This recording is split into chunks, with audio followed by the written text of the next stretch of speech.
सुप्रभात बच्चों, कैसे हो आप सब। और आशा करती हूँ कि आप अपना गृह कार्य भी अच्छी तरह से कर रहे होंगे। ठीक है, आज हम जानेंगे मुहावरों के बारे में।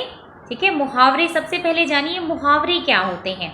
मुहावरे यानी कोई विशेष कथन।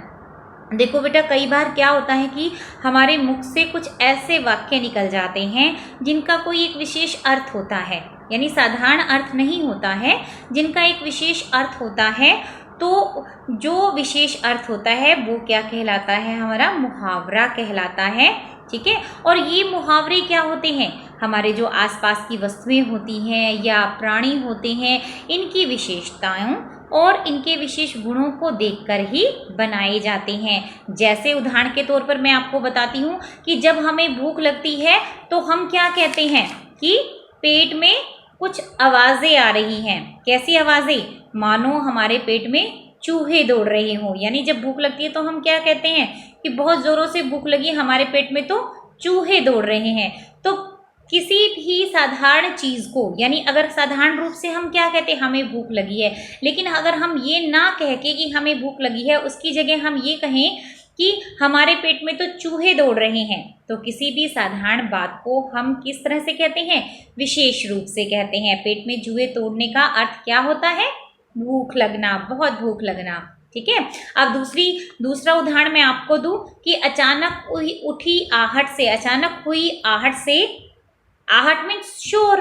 ठीक है, उससे हमारे कान खड़े हो गए। कान खड़े होना ये भी क्या है, मुहावरा है बेटा।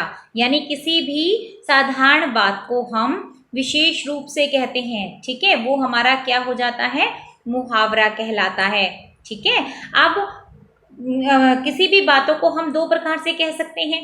किस तरह से, उदाहरण के लिए मैं आपको बताती हूँ। जैसे परीक्षा में कठिन प्रश्न आने पर पलक जो है मुसीबत में पड़ गई, अथवा परीक्षा में कठिन शब्द आने पर उसे नानी याद आ गई। तो ये दोनों क्या है, मुसीबत में फंस जाना या फिर कठिन शब्द नानी याद आ जाना, ये दोनों क्या है, साधारण शब्द को हम जो है, साधारण वाक्य को हम नानी याद आ जाना विशेष रूप से बनाते हैं, है ना।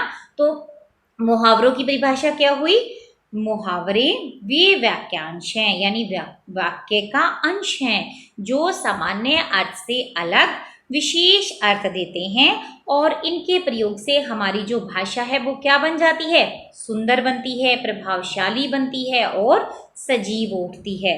अब मैं आपके सामने और उदाहरण बताती हूँ। जैसे अंधे की लाठी या एकमात्र सहारा, राम अपने माता पिता की अंधे की लाठी है। यानी हमने विशेष तौर पर क्या दिखाया, उसे एकमात्र सहारे को विशेष तौर पर क्या दिखाया, अंधे की लाठी। ठीक है, आग बबूला होना, मतलब आग बबूला होना एक विशेष अर्थ है और इसका सामान्य अर्थ, साधारण अर्थ क्या हुआ, गुस्सा करना। गुस्सा करने का मतलब क्या होता है, आग बबूला हो गई। यानी क्या कहेंगे, परीक्षा में राम के कम अंक देखकर माँ आग बबूला हो गई, यानी बहुत गुस्सा हो गई, है ना। उंगली पर नचाना, अपने वश में रखना। तो क्या है, इसका वाक्य क्या बनाएंगे कि राम अपने सभी दोस्तों को उंगली पर नचाता है, यानी अपने वश में रखता है। देखो बेटा, किसी भी मुहावरे का अर्थ क्या है, किसी भी साधारण बोलचाल की भाषा को जब हम विशेष रूप से बनाते हैं तो वो हमारा मुहावरे के अंदर आता है। समझ में आ गई। तो मैं आशा करती हूँ कि ये मुहावरे आपको अच्छी तरह से समझ आ गए होंगे। अब मैं आपसे अलविदा चाहती हूँ। नमस्कार बच्चों।